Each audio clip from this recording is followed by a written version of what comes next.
I'm Travis. And I'm Nicole. And we're reading Anne of Green Gables by Lucy Maud Montgomery.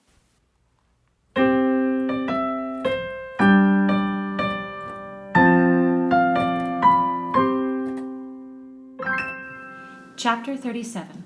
The Reaper Whose Name is Death. Matthew? Matthew! What is the matter? Matthew, are you sick? It was Marilla who spoke, alarm in every jerky word. Anne came through the hall, her hands full of white narcissus. It was long before Anne could love the sight or odor of white narcissus again, and in time to hear her and to see Matthew standing in the porch doorway, a folded paper in his hand, and his face strangely drawn and gray. Anne dropped her flowers and sprang across the kitchen to him at the same moment as Marilla. They were both too late. Before they could reach him, Matthew had fallen across the threshold. He's fainted, gasped Marilla. Anne, run for Martin, quick, quick! He's at the barn! Martin, the hired man, who had just driven home from the post office, started at once for the doctor, calling at Orchard Slope on his way to send Mr. and Mrs. Barry over. Mrs. Lynde, who was there on an errand, came too. They found Anne and Marilla distractedly trying to restore Matthew to consciousness. Mrs. Lynde pushed them gently aside, tried his pulse, and then laid her ear over his heart. She looked at their anxious faces sorely, and the tears came into her eyes. "Oh, Marilla," she said gravely, "I don't think we can do anything for him." Mrs. Lynde, you can't think Matthew is. Anne could not say the dreadful word. She turned sick and pallid.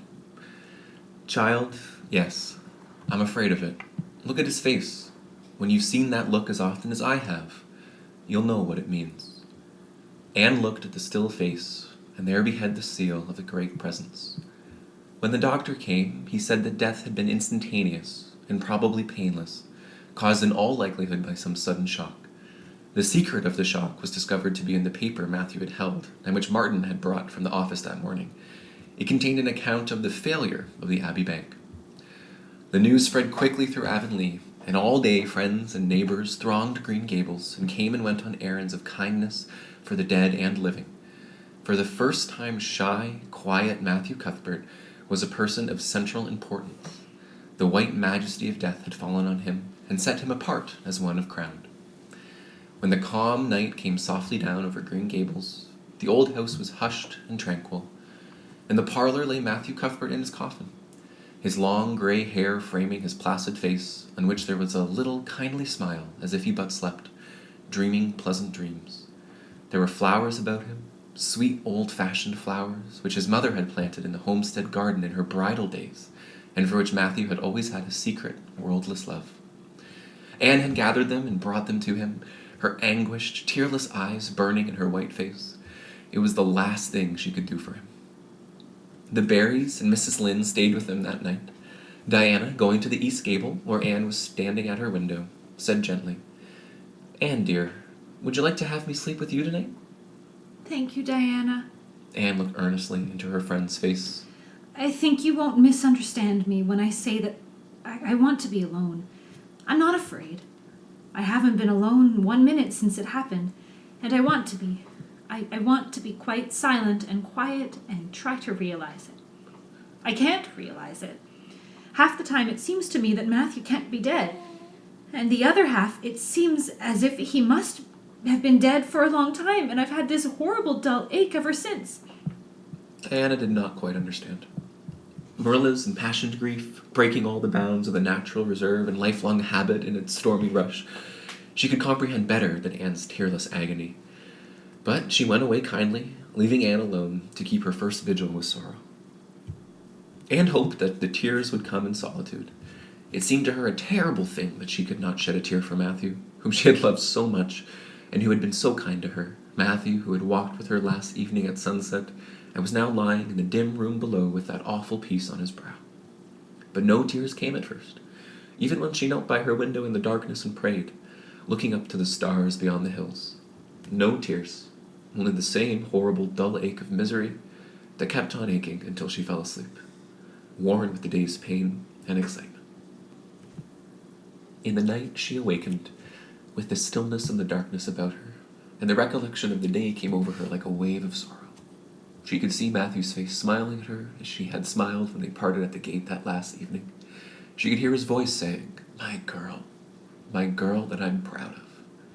Then the tears came, and Anne wept her heart out. Marilla heard her and crept in to comfort her. There. Don't cry so, dearie. It can't bring him back. It isn't right to cry so. I knew that today, but I couldn't help it then. He'd always been such a good, kind brother to me, but God knows best. Oh, just let me cry, Marilla, Sobbed Anne. These tears don't hurt me like that ache did. Stay here for a little while with me and keep your arm around me, so? I couldn't have Diana stay.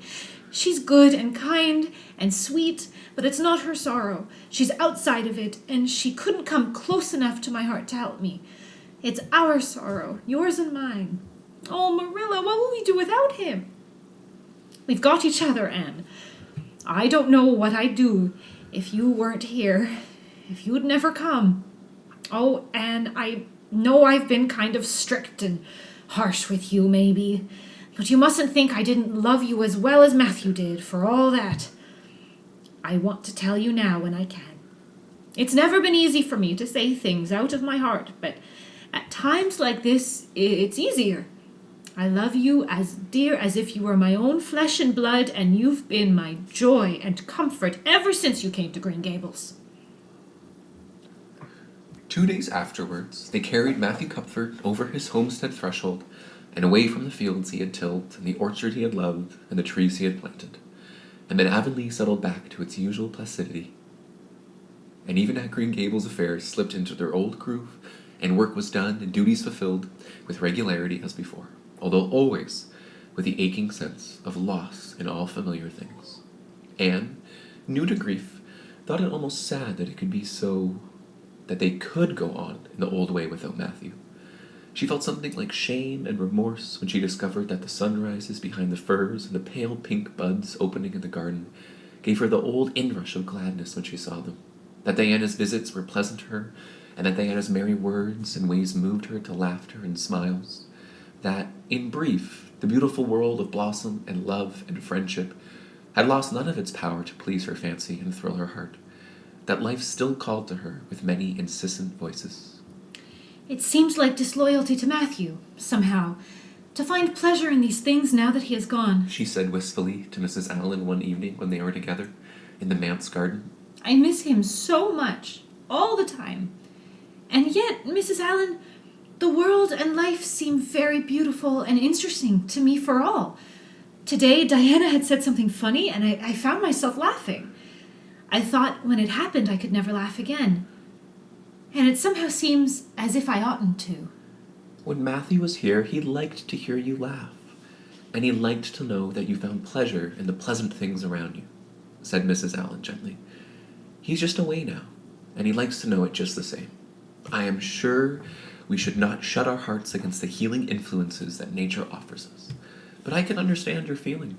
I think we all experience the same thing. We resent the thought that anything can please us when someone we love is no longer here to share the pleasure with us. And we almost always feel as if we were unfaithful to our sorrow when we find our interest in life returning to us. I was down to the graveyard to plant a rose bush on Matthew's grave this afternoon, said Anne dreamily. I took a slip of the little white Scotch rose bush his mother brought out from Scotland long ago. Matthew always liked those roses the best. They were so small and sweet on their thorny stems. It made me feel glad that I could plant it by his grave, as if I were doing something that must please him in taking it there to be near him.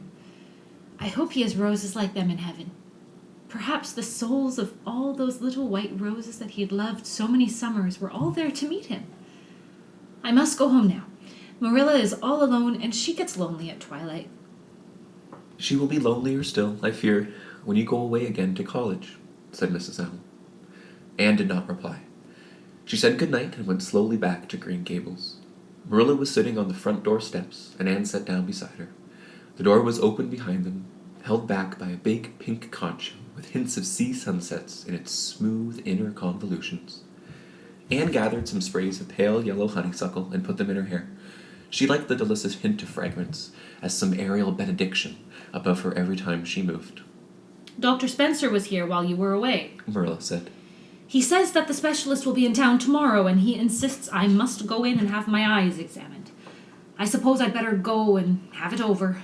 I'll be more than thankful if the man can give me the right kind of glasses to suit my eyes.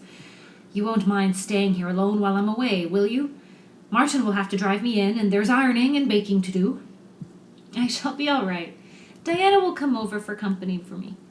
I shall attend to the ironing and baking beautifully. You needn't fear that I'll starch the handkerchiefs or flavor the cake with liniment. Marilla laughed. What a girl you were for making mistakes in them days, Anne. You were always getting into scrapes. I did used to think you were possessed. Do you mind the time you dyed your hair?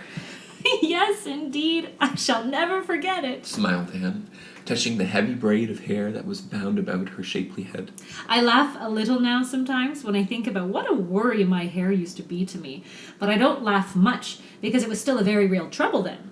I did suffer terribly over my hair and my freckles. My freckles are really gone, and people are nice enough to tell me my hair is auburn now. All but Josie Pye.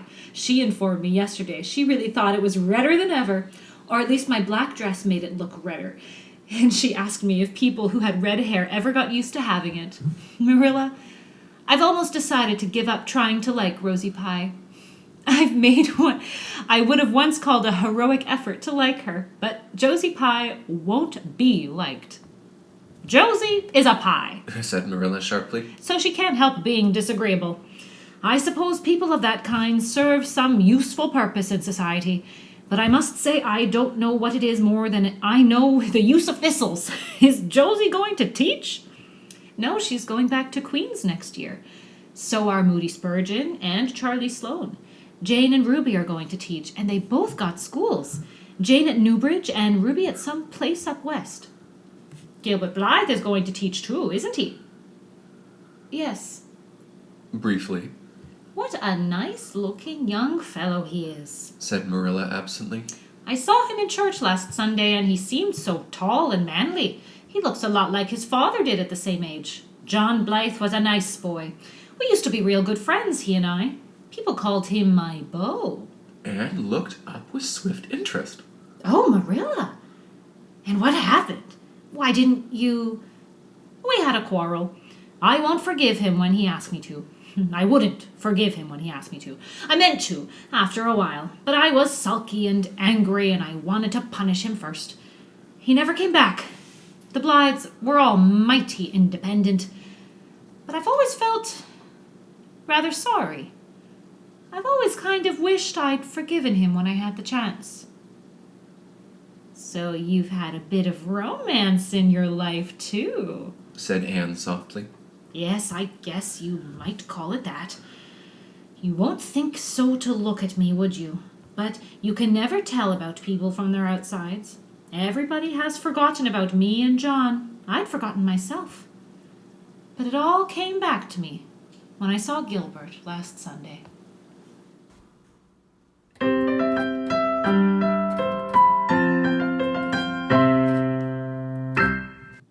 I'm Travis. And I'm Nicole. And we just finished reading chapter 36 and 37 of Anne of Green Gables. I can't believe we're getting to the end of the story. One chapter left. Mm-hmm. As per usual, we're going to ask all of you to give a 30-second recap to the last two chapters. We know that these were quite heavy chapters, meaning that they were quite emotional, and it took a while to get through them, even for us. Yeah. So take your time. This is more a chance for all of us to practice telling stories in our own ways. On your mark? Get set. Go.